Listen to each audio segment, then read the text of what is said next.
Hai, bertemu kembali bersama saya Yosi di acara Review dan Market Outlook Okta Investama Berjangka.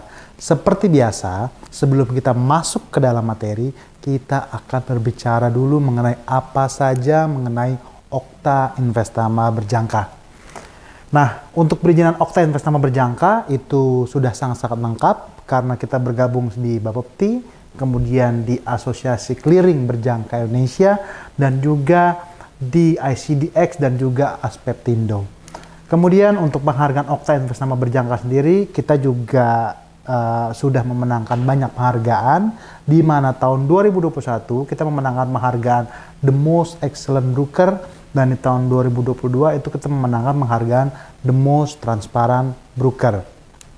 Nah, untuk kelebihan trading di Okta Investama Berjangka, yang pertama kali adalah loss spread, di mana bicara loss spread ini merupakan suatu unggulan kita daripada bahwa trader itu menjadi lebih cepat untuk mendapatkan break even point, bahkan peluang untuk mendapatkan profit. Kemudian untuk low commission kita itu betul-betul kecil, dan lagi free swap. Nah, bicara free swap itu betul-betul unggulan sekali dari platform Okta Investama Berjangka, yang mana free swapnya ini untuk long life. Pada saat trader menggunakan platform MT5 untuk trading di platformnya Okta Investama Berjangka.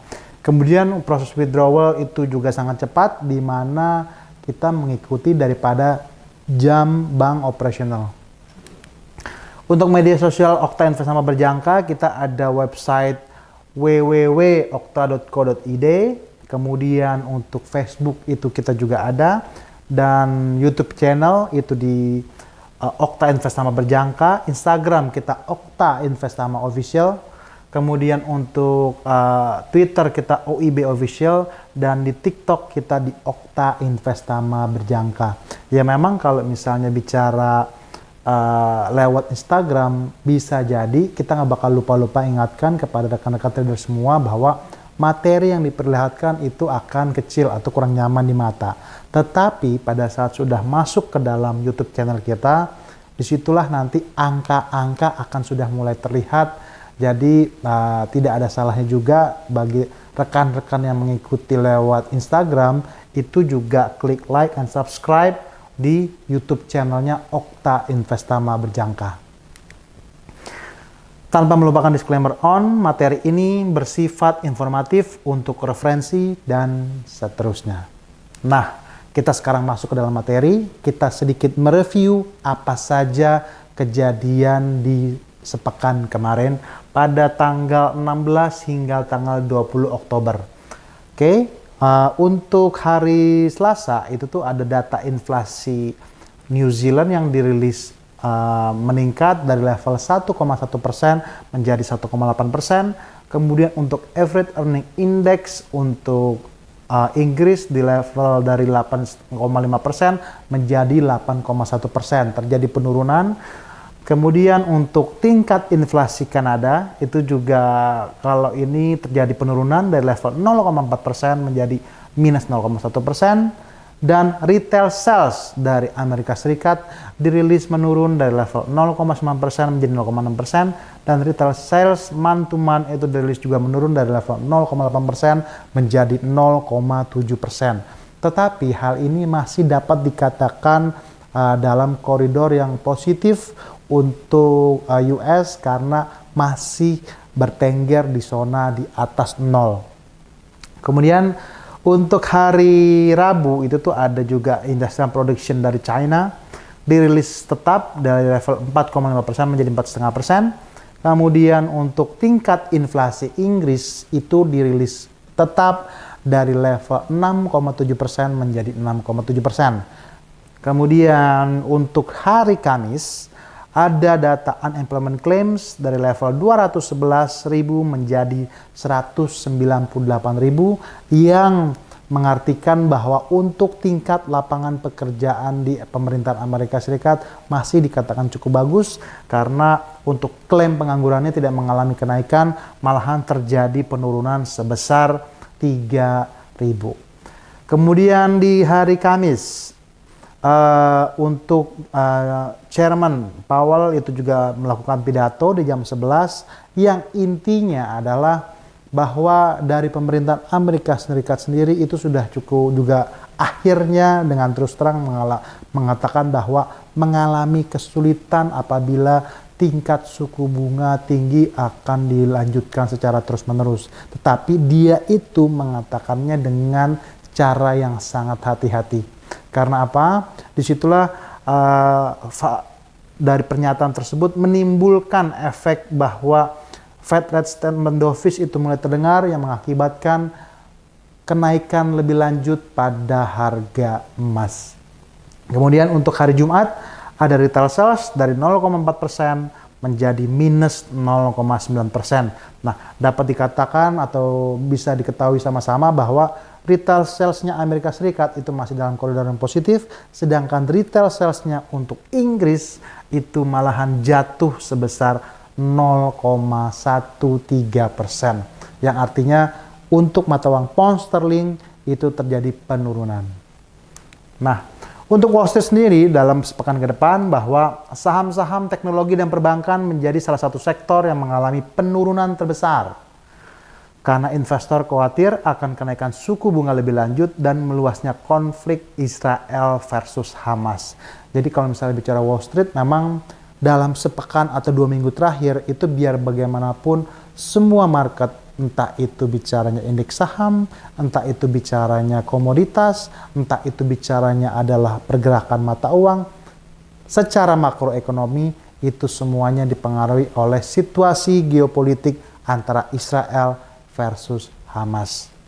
Nah, dari hal tersebut akhirnya menyebabkan Wall Street dari tekanan atau penurunan, di mana Dow Jones itu ditutup melemah 0,86%, S&P 500 juga anjlok 1,53%, dan Nasdaq itu merosot 1,53%. Di mana pada saat pekan lalu, indeks Dow Jones itu turun 1,6%, S&P 500 itu melakukan penurunan sebesar 2,4%, dan Nasdaq itu ambles sebesar 3,2%.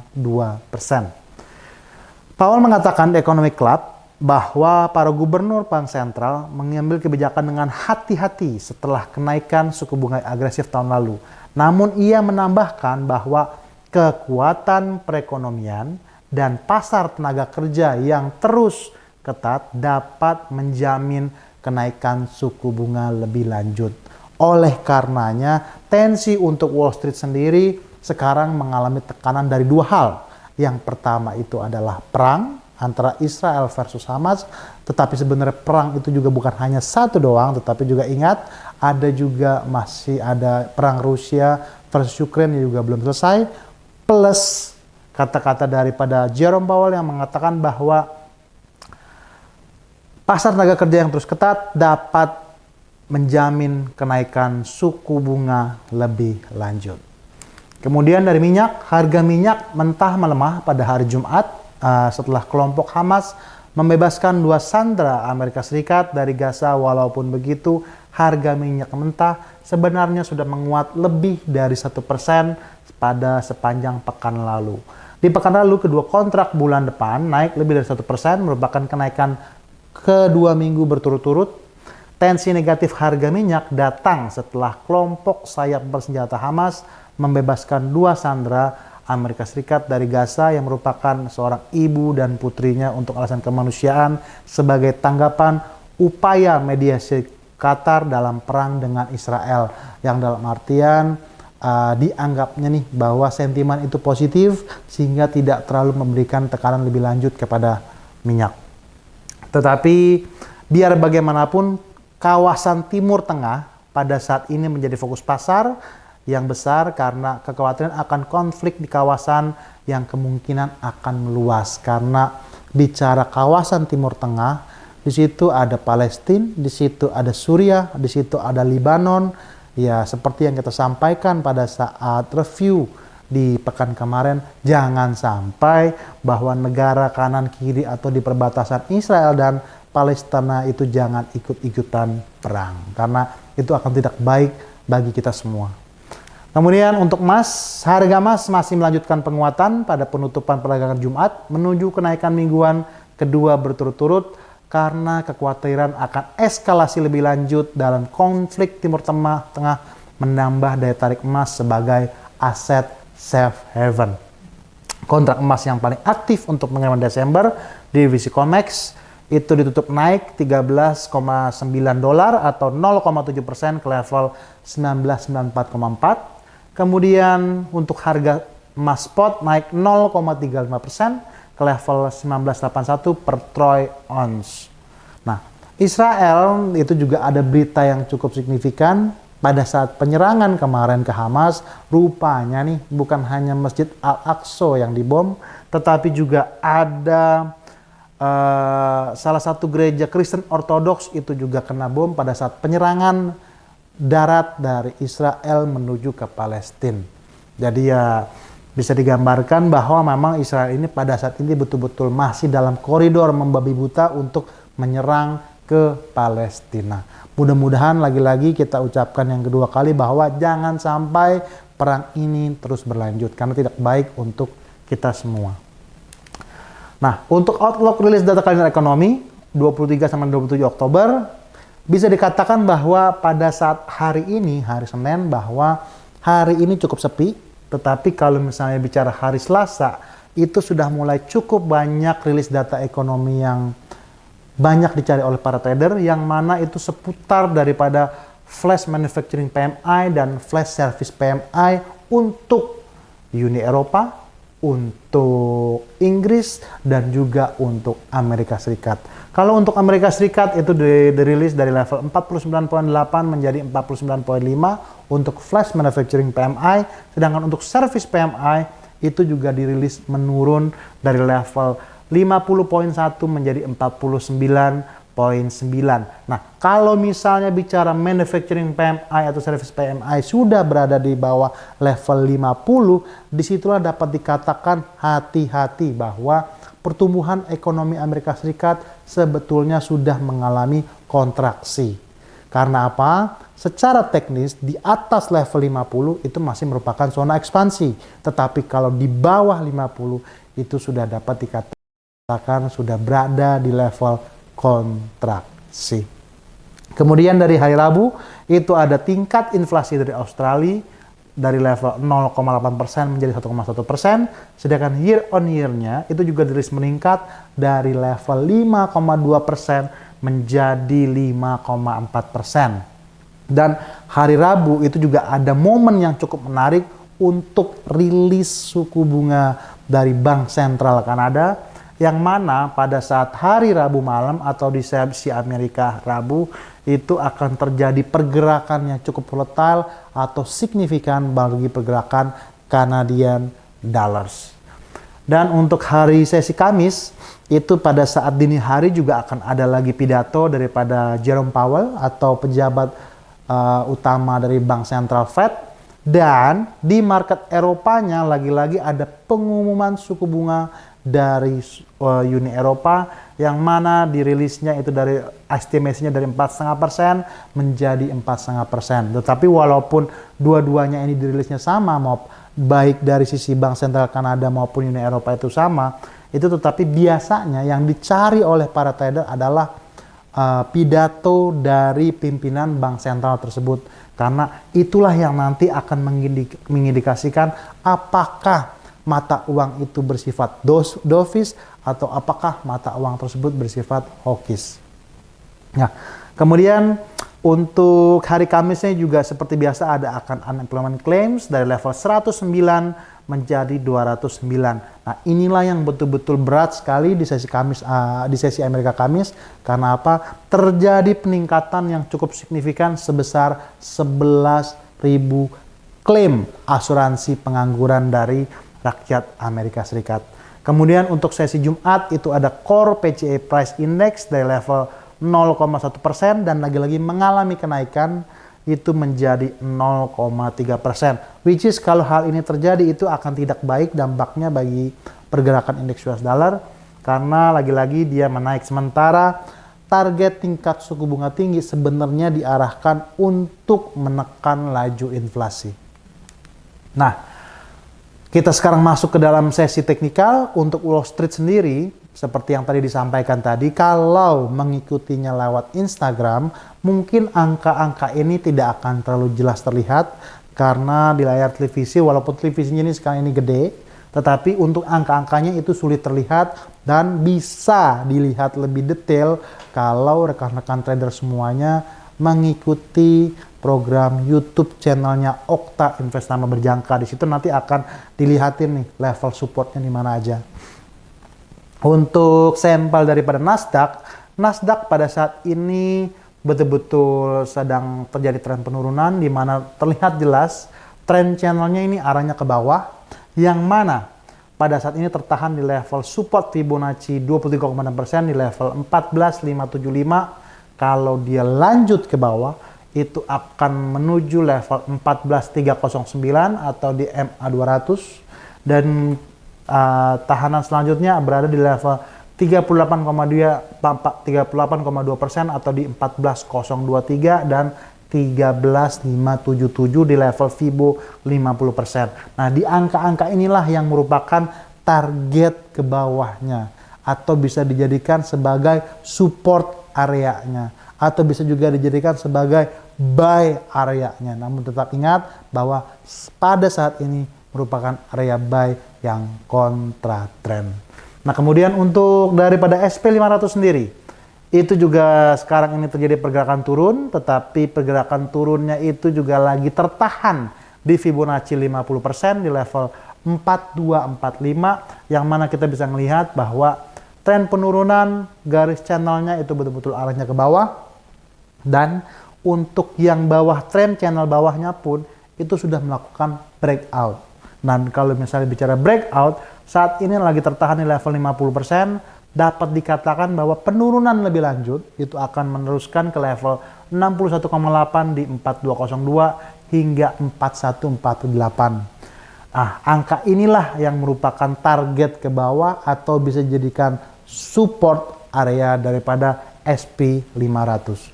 Kemudian untuk sampling daripada mata uang, kita mengambil sampel dari USD Swiss franc. Dikarenakan apa? Pada saat dia tren naik, melakukan pergerakan naik, terlihat. Kemudian saat ini terjadi koreksi dan betul adanya USD Swiss franc itu terjadi pergerakan tertahan penurunannya di level 50% atau di 0.8897. Begitu menyentuh level 50%, pada saat ini, pada saat kita lagi berbicara menyampaikan informasi bahwa USD Swiss franc akhirnya terjadi pergerakan rebound. Tetapi walaupun demikian, kalau penurunan lebih lanjut akan menuju ke level 0.8815 hingga 0.8715. Disinilah bisa dikatakan sebagai area support atau area untuk melakukan buy yang kontra trend. Kemudian untuk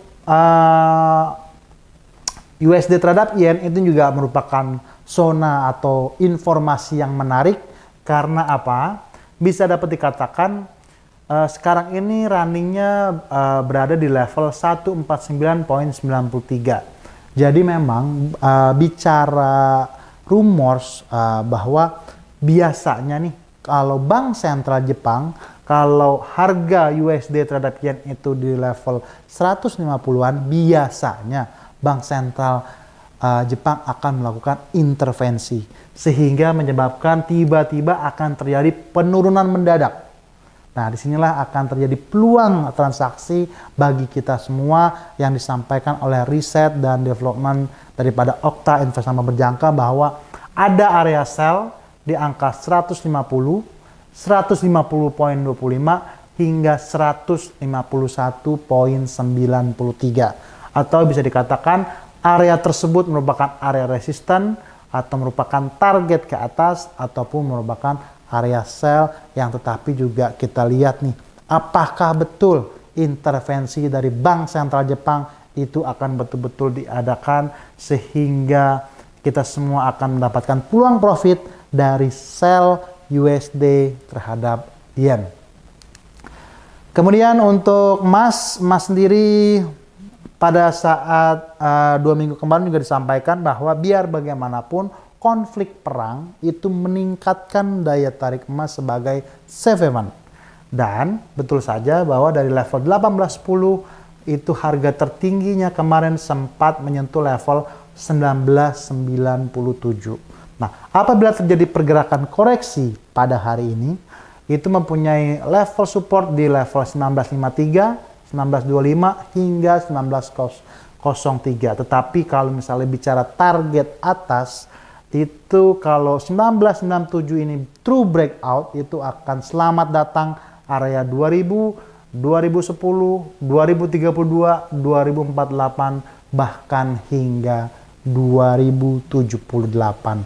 Itulah yang makanya kita sebutkan tadi bahwa bicara perang, memang sih kita ekspektasinya bahwa perang itu akan lagi-lagi ngomong ketiga kali, mudah-mudahan cepat mereda, bahkan itu berhenti. Karena kalau tidak, harga emas itu akan terus melambung tinggi hingga selamat datang di area 2000, 2100 bahkan seterusnya.